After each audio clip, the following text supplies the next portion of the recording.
Assalamualaikum warahmatullahi wabarakatuh. Salam sejahtera bagi kita semua.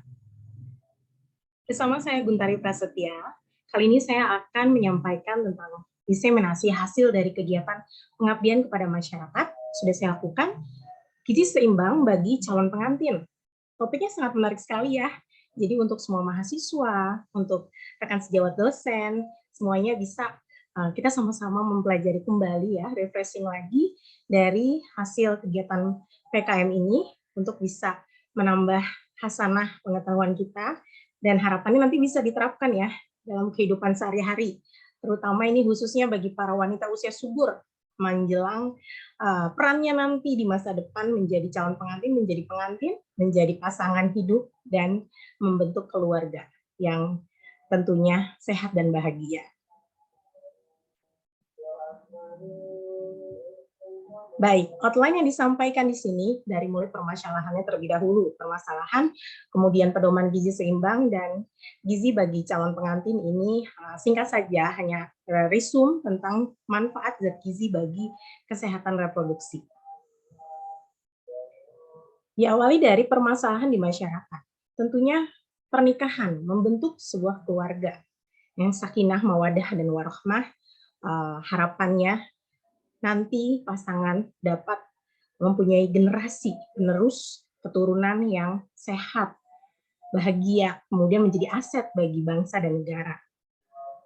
Perempuan, wanita usia subur, setelah pernikahan tentunya mempunyai harapan untuk menjadi seorang ibu. Ibu yang baik, ibu yang sehat, dan ibu yang melahirkan generasi yang sehat dan berkualitas. Oleh karena itu, masa kehamilan ini sangat menentukan, bahkan sebelumnya, bahkan jauh sebelum kehamilan itu pun menentukan untuk bagaimana generasi nanti dihasilkan, apakah antara dua persimpangan ya, anak sehat, atau yang sangat ekstrim yang dihadapi oleh banyak negara dan salah satunya tentunya Indonesia di sini yang kita masih menghadapi masalah ini, yaitu stunting. Tentunya ini sangat-sangat tidak diharapkan. Kondisi stunting seperti yang sudah diketahui oleh masyarakat secara meluas adalah kondisi gagal tumbuh pada anak balita akibat kekurangan gizi kronis, gizi yang dari masa lampau sehingga anak terlalu pendek untuk usianya. Kekurangan gizi tersebut terjadi sejak bayi dalam kandungan dan pada masa awal setelah anak lahir, tetapi stunting baru nampak setelah anak berusia 2 tahun.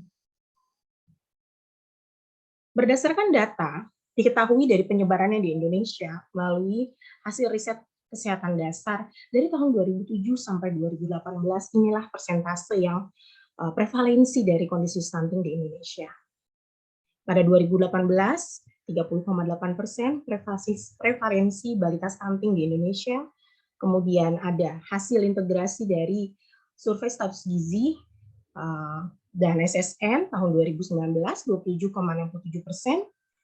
Di Provinsi Jawa Barat sendiri mencapai 10,3% dari data Dinkes Jabar 2016. Penanganan untuk penanggulangan masalah stunting ini tentunya melibatkan atau sangat-sangat memerlukan intervensi baik spesifik maupun sensitif. Intervensi gizi spesifik yang khusus pada kelompok-kelompok yang menjadi sasaran dan sangat erat kaitannya dengan gizi. Kemudian intervensi gizi sensitif ini sangat berkaitan dengan multisektor atau lintas sektor.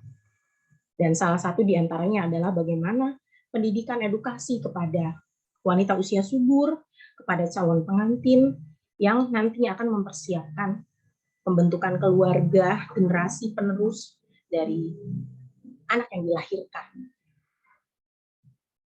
Pedoman gizi seimbang adalah pedoman bagi seluruh masyarakat Indonesia. Di dalamnya terdapat 4 pilar gizi seimbang yang tentunya perlu kita ketahui bersama. Perlu kita ketahui dan juga kita terapkan. Di kiri layar ini ada tampilan tumpeng gizi seimbang. Ini adalah visual untuk menampilkan bagaimana keterkaitan antara 4 pilar atau 4 prinsip dalam pedoman gizi seimbang. Jadi dalam satu visual kita bisa melihat di sini ada hierarki atau tingkatan dari susunan makanan yang diperlukan sebagai panduan yang kita butuhkan untuk dikonsumsi sehari-hari untuk hidup sehat, aktif, dan produktif.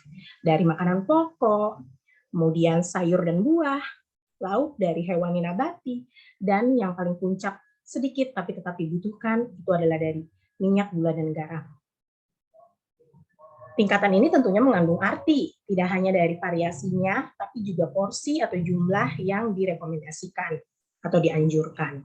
Kemudian gambar-gambar di sekitar dari tumpeng itu kita bisa melihat ada aktivitas fisik sebagai pilar prinsip gizi seimbang, bahwa setiap hari kita harus mengupayakan tubuh kita aktif agar sehat dan bugar.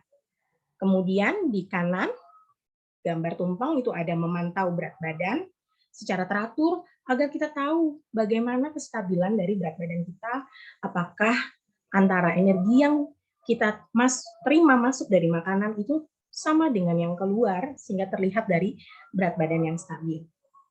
Kemudian minum air putih yang cukup untuk memenuhi kebutuhan cairan, 8 gelas minimum sehari untuk orang dewasa.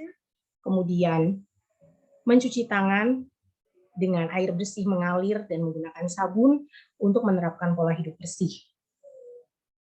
Semuanya itu adalah prinsip dari gizi seimbang yang ditampilkan dalam visual tumpeng gizi seimbang ini.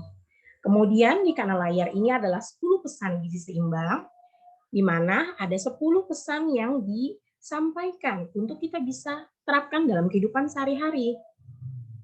Dari mulai kita mensyukuri dan menikmati aneka ragam jenis makanan, banyak konsumsi sayur dan buah, konsumsi lauk pauk berprotein tinggi, konsumsi aneka ragam makanan pokok, batasan atau membatasi konsumsi makanan manis, asin, dan berlemak, membiasakan sarapan pagi sebelum beraktivitas, minum air putih yang cukup dan aman, biasakan baca label pada kemasan makanan, biasakan cuci tangan dengan sabun dan air mengalir, dan berolahraga secara teratur dan menjaga berat badan agar dalam rentang normal. Baik, itu tadi yang saya sebutkan dari tumpeng gizi seimbang bahwa terdapat 4 pilar di sini. Kemudian menilik ke Peraturan Menteri Kesehatan Republik Indonesia Nomor 28 Tahun 2019 tentang angka kecukupan gizi yang dianjurkan untuk masyarakat Indonesia. Jadi, masyarakat Indonesia perlu mengetahui juga seberapa cukup ya zat gizi yang diperoleh dari makanan yang dikonsumsi sehari-hari. Ya tentunya tidak semua bisa dengan mudah mengetahui sekian-sekian angkanya, jumlah kecukupannya.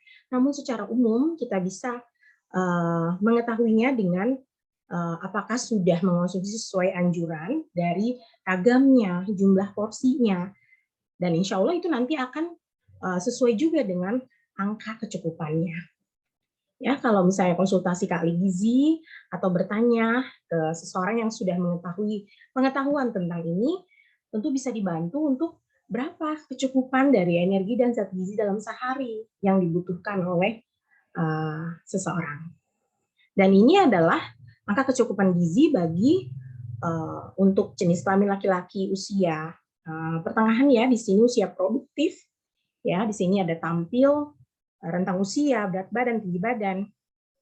Ini rata-rata ya berat badan dan tinggi badan dan usia dalam populasi yang dikaji di dalam dokumen ini. Kemudian energi, protein, lemak, karbohidrat, serat, dan air. Kemudian untuk perempuan, ya di sini juga ada kecukupannya dalam sehari untuk hidup sehat, aktif, dan produktif.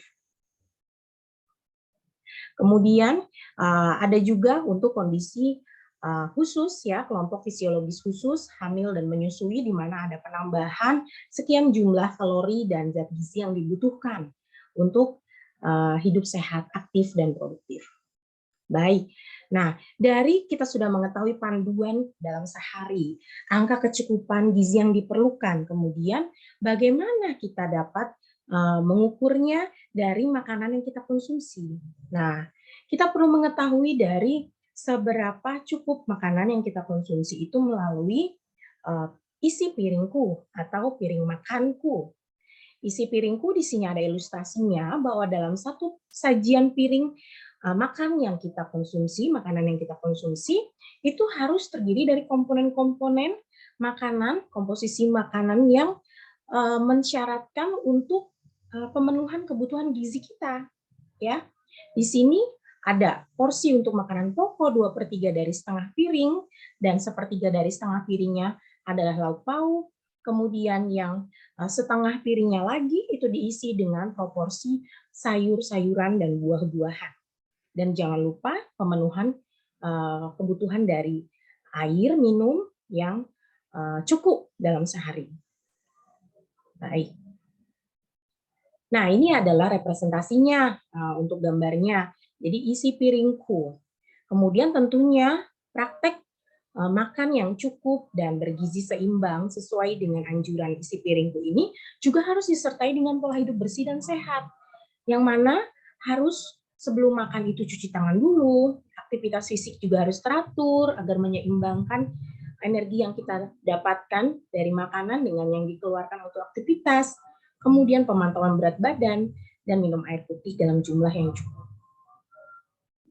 Baik, ini adalah kelompok-kelompok dari makanan yang dikonsumsi yang seharusnya diupayakan sebisa mungkin beragam variasinya, jenisnya beragam. Dalam sehari maupun dalam seminggu ada variasi dari jenis-jenis makanan yang kita konsumsi dari kelompok lauk pauknya, buah-buahannya. Makanan pokok pun sebisa mungkin tidak melulu harus selalu nasi, bisa dikombinasikan dengan jenis makanan pokok lainnya. Kemudian sayur-sayuran juga sangat penting di sini. Sayur dan buah-buahan. Baik, lalu kita masuk ke manfaat zat gizi. Zat gizi apa sih yang secara khusus sebetulnya bisa menjadi sorotan ya bagi para calon ibu, bagi kesehatan reproduksi atau bagi wanita usia subur pun ya dalam menjaga kesehatan reproduksinya, zat-zat gizi apa yang menjadi sorotan. Namun tentunya bukan berarti hanya zat gizi yang disebutkan di sini saja ya, karena dari beragam makanan kita bisa mendapatkan aneka zat gizi yang dibutuhkan tubuh. Semakin beragam makanan yang kita konsumsi, semakin banyak manfaat zat gizi maupun zat non-gizi lainnya yang bermanfaat kesehatan untuk tubuh kita. Nah, ini adalah sejumlah contoh zat gizi yang bermanfaat bagi kesehatan reproduksi. Yang pertama adalah vitamin B6. Vitamin B6 ini terkait kesehatan hormonal. Jika kekurangan, maka bisa terjadi ketidakseimbangan hormon. Ya, padahal sangat penting sekali untuk menjaga keseimbangan hormon estrogen dan progesteron selama kehamilan. Untuk terjadinya kehamilan, maksud saya. Kemudian, studi menunjukkan pemberian vitamin B6 selama 6 bulan dapat meningkatkan hormon progesteron yang melepaskan sel telur selama masa ovulasi. Kemudian asam folat, ini dapat menjaga kesehatan perkembangan janin di awal-awal kehamilan di trimester pertama, berperan dalam perkembangan otak dan saraf tulang belakang janin. Kemudian vitamin C berperan untuk fungsi indung telur dan pembentukan sel telur, juga sebagai antioksidan yang bekerja sama dengan vitamin E dan beta karoten. Ini juga dapat tentunya peran antioksidan ini melindungi sel-sel organ tubuh dari serangan radikal bebas. Kemudian vitamin D. Vitamin D, jika kekurangan vitamin D tentunya dapat menyebabkan salah satu kasus penyakit seperti sindrom ovarium polikistik, yaitu adanya masalah hormonal yang menyebabkan ovulasi atau proses pematangan sel telur itu terganggu. Kemudian vitamin E berfungsi menjaga sistem endokrin dan produksi hormon, meningkatkan kualitas sel telur, dan pada kehamilan, vitamin E ini bisa menjaga kesehatan dinding rahim dan plasenta, sehingga mencegah terjadinya keguguran. Kemudian zat besi. Zat besi ini sangat penting sekali untuk transportasi darah dan oksigen di dalam tubuh. Perempuan sangat memerlukan untuk menjaga keseimbangan proses ovulasi. Perempuan yang kurang zat besi itu cenderung mengalami gangguan siklus menstruasi, sehingga menyulitkan untuk dapat hamil atau kehamilan. Kemudian ada kalsium untuk membantu sistem reproduksi berfungsi lebih efisien, penting untuk pembentukan tulang janin. Kemudian omega 3 yang efeknya juga besar pada peningkatan kesuburan. Studi menunjukkan omega 3 dapat meningkatkan kualitas sel telur. Kemudian karbohidrat kompleks di sini juga bermanfaat untuk meningkatkan kesuburan. Baik, demikian beberapa jenis zat gizi yang diketahui dapat bermanfaat dalam menjaga kesehatan reproduksi. Tentunya pesan yang penting adalah berupaya untuk menjaga konsumsi makanan sehari-hari dengan pedoman gizi seimbang dan aktivitas fisik yang teratur, kemudian pola hidup bersih dan sehat, dan selalu memantau berat badan. Itu menjadi kunci juga dalam memelihara kesehatan, hidup sehat, aktif, dan produktif. Baik, demikian penyampaian diseminasi hasil dari kegiatan PKM yang bisa saya sampaikan. Terima kasih atas perhatiannya. Assalamualaikum warahmatullahi wabarakatuh dan salam sejahtera bagi kita semua.